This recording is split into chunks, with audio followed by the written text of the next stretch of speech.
नरेंद्र मोदी अब पहले वो नेता बने जिन्होंने 30 साल में पहली बार पार्टी को पूर्ण बहुमत दिलाया। आसमान को छूती उम्मीदों पर सवार मोदी ने देश से अच्छे दिनों का वादा किया। इस वादे पर आई मोदी सरकार के 1 साल पूरे होने को है।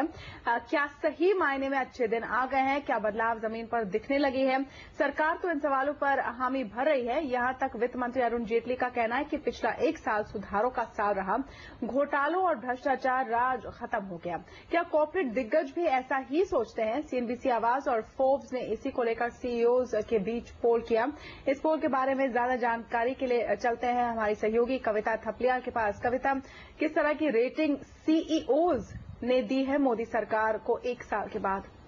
बिल्कुल तमन्ना, यहाँ पे जितनी अच्छे दिनों की उम्मीदें आम जनता को है उतनी ही उम्मीदें कॉर्पोरेट्स को भी है। लेकिन अगर हम पिछले 1 साल में मोदी सरकार के कामकाज को देखें तो कॉर्पोरेट्स ने यहाँ पे थम्स अप दिया है, क्योंकि हमारे पोल में जितने भी सवाल पूछे गए हैं उसमें सबसे ज्यादा लगभग 87% कॉर्पोरेट्स का ये मानना है कि जो बिजनेस सेंटिमेंट है और विकास को लेकर जो कदम यहाँ पे सरकार ने उठाए हैं वो काफी अच्छे हैं और उनका इफेक्ट होता हुआ दिखाई दे रहा है। 87% सीईओज ने यहाँ पर इस बात पर हामी भरी है। लेकिन अगर ईज ऑफ डूइंग बिजनेस की बात करें तो यहां पर लगता है सरकार की थोड़ी सी कोशिशें कम पड़ गई, क्योंकि आधे % से कुछ ज्यादा यानी 55% कॉर्पोरेट्स या सीईओ को लगता है कि ईज ऑफ डूइंग बिजनेस को लेकर सरकार ने पर्याप्त कदम उठाए। लेकिन 29% का मानना है कि सरकार को अभी भी कुछ और करने की कोशिश करनी चाहिए और जोर देने की कोशिश करनी चाहिए, जो कि सरकार ने भी कहा है कि उनके अगले साल में इस पर ध्यान दिया जाएगा। लेकिन अगर इन्वेस्टमेंट सेंटिमेंट्स की बात करें, माहौल की बात करें, तो यहाँ पर 78% सीईओज का मानना है कि उसे बेहतर करने की कोशिश की गई है और इन्वेस्टर्स को भारत में इन्वेस्ट करने के लिए यहां पर काफी ज्यादा सुधार मोदी सरकार ने किए हैं। लेकिन टैक्स सिस्टम जहां पर कहा गया था मोदी सरकार की तरफ से कि इसको और सिंपल करने की कोशिश की जाएगी, क्योंकि बहुत इलेबोरेट टैक्स सिस्टम है और पहले बजट तक उन्होंने कहा था कि ये काम कर दिया जाएगा, तो लगभग 60% कॉर्पोरेट्स का मानना है कि ये काम अभी तक नहीं हुआ है, ये वादा पूरा नहीं हुआ है और इस पर जो है मोदी सरकार को काम करने की जरूरत है। वो फिलहाल इस बात से थोड़े से नाखुश दिखाई दे रहे हैं। लेकिन मेक इन इंडिया अभियान की जहां तक बात करें, उसको लेकर जितने भी कदम उठाए गए हैं सरकार की तरफ से, 55% कॉर्पोरेट्स का मानना है कि वो थोड़े से कम पड़ गए हैं। ये एक बहुत अच्छा इनिशिएटिव है और इसको और बढ़ावा देने की जरूरत है। लेकिन ब्लैक मनी वापस लाने पर भी यहां पर केवल 24% कॉर्पोरेट्स ही हैं जो मानते हैं कि सरकार ने जो कदम उठाए हैं वो पूरे हैं और यहाँ पर 47% को लगता है कि इसमें भी कमी दिखाई दे रही है। सरकार अगर इसमें थोड़ा सा और जल्दी लाए, तेजी लाए तो हमें असर होता हुआ दिखाई देगा। लेकिन अगर विवादों से बचने के लिए सरकार ने नेचुरल रिसोर्सेज का ई ऑक्शन किया है। जब ये सवाल हमने पूछा तो लगभग 85% ने इस बारे में हमें हामी भरी है। लेकिन अगर छोटी कैबिनेट का जो असर है मिनिमम गवर्नमेंट और मैक्सिमम गवर्नेंस में पड़ता हुआ दिखाई दिया है, इस बात पर पॉजिटिव असर पड़ा है छोटी कैबिनेट का, ये मानना है कॉर्पोरेट्स का, सीईओज का। लेकिन अगर हम इकोनॉमी को रिवाइव करने में किसका सबसे ज्यादा योगदान रहा है, ये बहुत इंटरेस्टिंग सवाल है। जहां पर जीएसटी बिल अगर पास हो जाए तो हमें अच्छा खासा रिवाइवल दिखाई देगा इकोनॉमी में, ऐसा 65% कॉर्पोरेट्स का मानना है। लेकिन मेक इन इंडिया अभियान को कामयाब बनाने के लिए किन किन सेक्टर्स का योगदान जरूरी है, तो यहाँ पर सबसे पहले बात आती है लॉजिस्टिक और सप्लाई चेन को दुरुस्त करने की। सीईओज का मानना है कि यहाँ पर काम होना चाहिए। लेकिन 29% कहते हैं कि लेबर रिफॉर्म लाने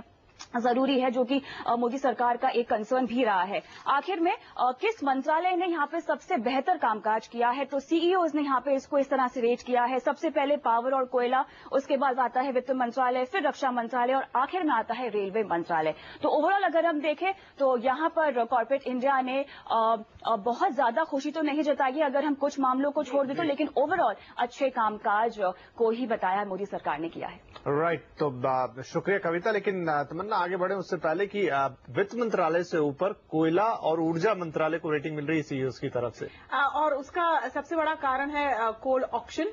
वो एक बड़ा धब्बा था पिछले सरकार के लिए और उस मेस से निकलना एक बड़ा चैलेंज था।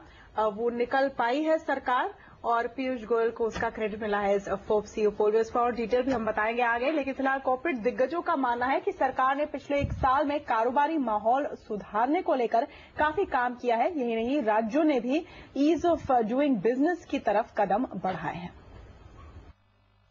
The government is serious to sort out the complexities of starting a business, of running a business, of getting clearances down the course of continuing a business.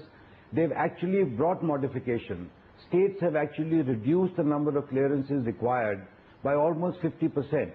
And there are so many fronts where the government is actually working to ease the laws, simplify the laws, and bring in more transparency.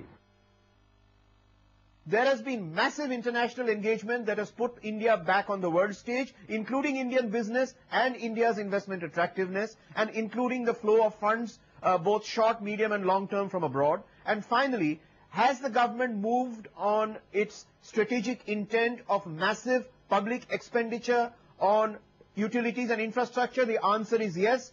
From the union budget as well as from off-budget vehicles, a slew of projects are currently in the stages where they are being cooked for implementation in the months to come.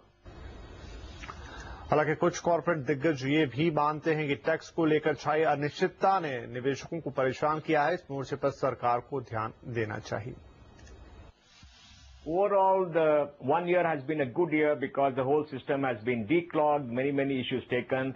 But I think they have not been able to restore the confidence of Indian investors and overseas investors in the Indian economy, and primarily because of tax. If you look at the annual report of the Finance Department, which I read, you see that 75,000 crores of tax demands have been made because of transfer pricing. The number of cases before the commissioners has gone up. 6,50,000 crores of tax demands, and the claims are there against industry. And this is just not helping. And the MAT was an absolute disaster. तो हमने corporate दिग्गजों के चश्मे से देखा कि कैसा रहा मोदी सरकार का एक साल, और हमने आपको ये भी बताया कि मोदी सरकार के मंत्रालयों को कैसे रेट किया है इस फोर्ब्स पोल में। सीएनबीसी आवाज और फोर्ब्स के सीईओ पोल के मुताबिक पीयूष गोयल का बिजली, कोयला और रिन्यूएबल एनर्जी मंत्रालय परफॉर्मेंस के लिहाज से पहले पायदान पर रहा। इस मोर्चे पर वित्त मंत्रालय दूसरे नंबर पर है, रक्षा मंत्रालय तीसरे और रेल मंत्रालय चौथे स्थान पर रहा है। और जैसे हमने बात की कि पीयूष गोयल को अव्वल दर्जा इसलिए भी मिला है क्योंकि कोयला ऑक्शन का जो एक पेचीदा मामला था वो सही से सुलझ गया, ट्रांसपेरेंटली हो गया है, और जो लग रहा था कि बहुत मुश्किल होगा ये ऑक्शन करना, वो भी आसानी से, रिलेटिवली आसानी से काम हो गया। तो यहाँ पर पीयूष गोयल कॉम्पिटिशन